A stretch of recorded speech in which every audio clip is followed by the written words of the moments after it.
Merci, Monsieur le Président, chers collègues. Winter is coming. Sous cette allusion un peu légère à une série télévisée à succès, se cache un avenir bien réel et beaucoup moins léger. C'est celui de la sobriété énergétique que nous allons devoir montrer cet hiver. Il s'annonce compliqué cet hiver, d'un point de vue énergétique, pour notre continent, notre pays et a fortiori pour notre province. Je ne reviendrai pas sur le contexte économique et géopolitique qui nous a menés à cette situation. Vous le connaissez en grande partie et ce n'est pas l'objet de mon interpellation. Mon interpellation se veut plutôt pallier au plus pressé. Il est malheureusement trop tard pour envisager l'isolation d'un bâtiment ou le changement d'une chaudière pour cet hiver. Ces investissements, nous, groupe écolo, tentons autant que possible de vous faire percevoir leur caractère essentiel et urgent depuis le début de cette législature et encore bien avant. Nous en reparlerons certainement encore.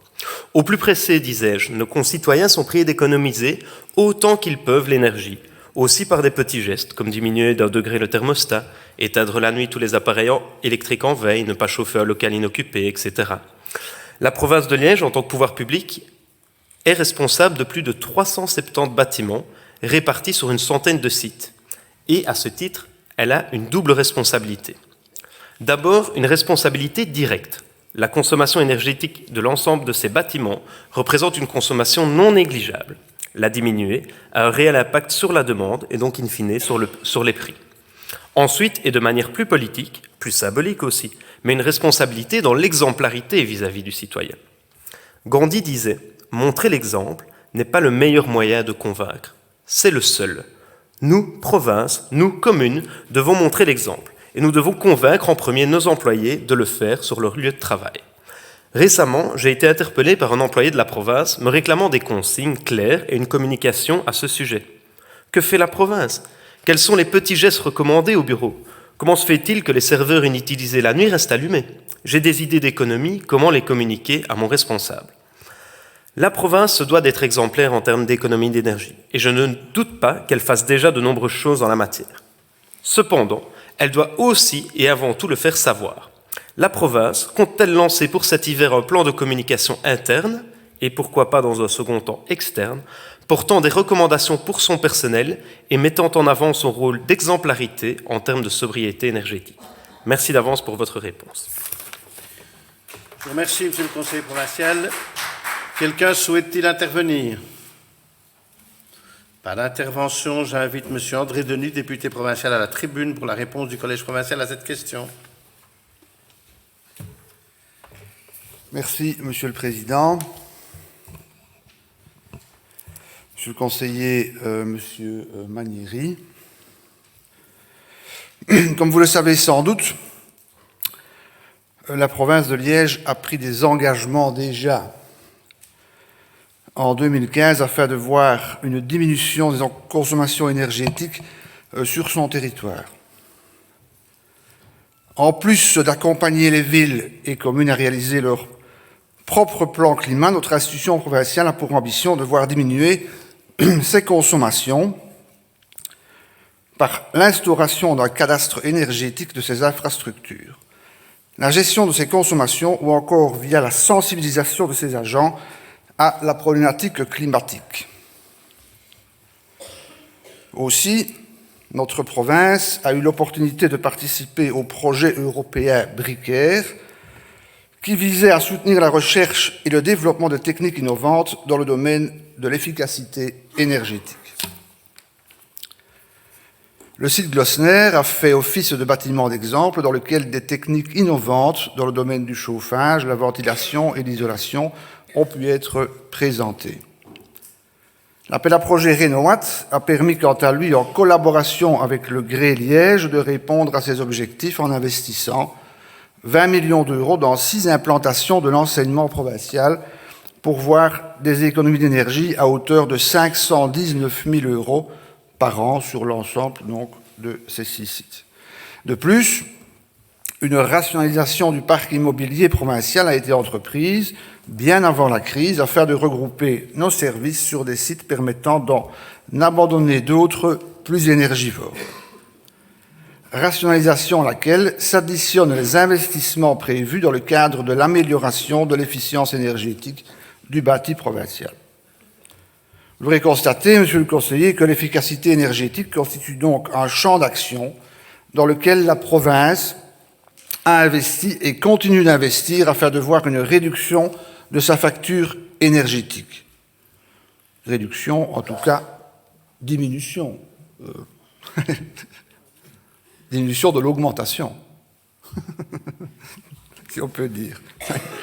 Celui qui prétend à une réduction de sa facture énergétique cette année, c'est un champion. Une diminution de sa facture énergétique dans un premier temps, mais aussi de son empreinte environnementale dans un second temps. Car oui, avec ces quelques 370 bâtiments, vu l'urgence de la crise énergétique et l'augmentation des coûts pour les finances provinciales, nous avons tous une responsabilité envers notre consommation d'énergie et envers les citoyens.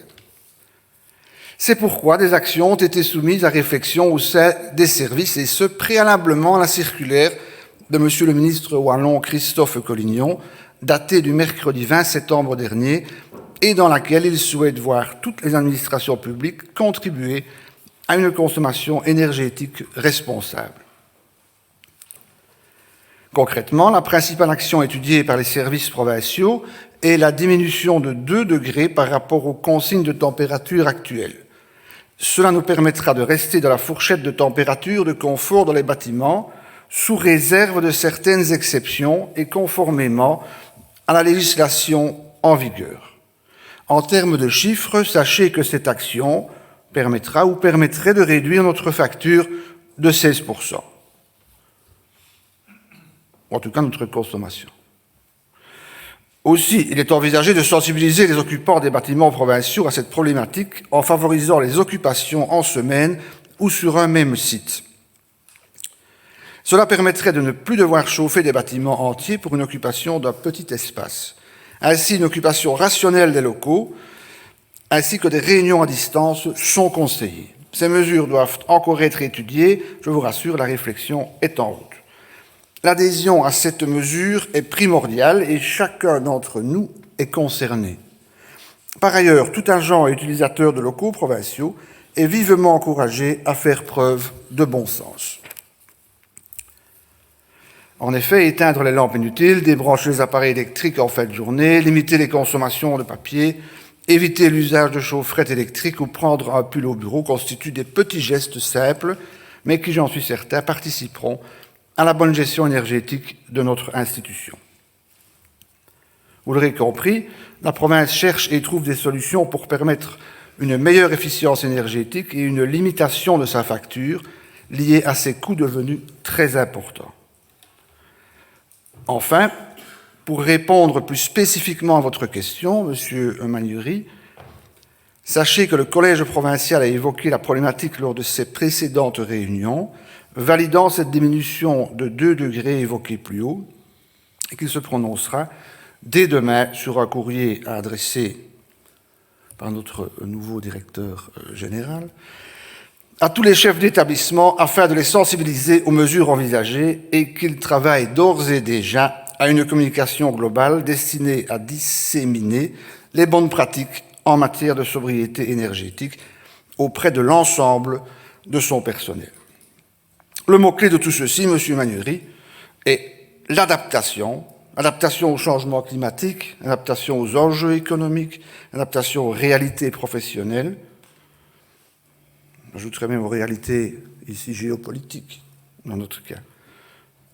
Pas plus tard qu'hier, on a encore vu des infrastructures détruites. Et c'est évidemment suite à tout cela que nous trouvons dans un problème qui dépasse largement les frontières de notre province. Enfin, Monsieur Magnury, ne doutez pas que nous saurons régulièrement évaluer la situation pour ajuster notre approche de ces enjeux. Je vous remercie pour votre question et pour votre attention. Merci, Monsieur le député provincial. Des réactions? Monsieur Magnury.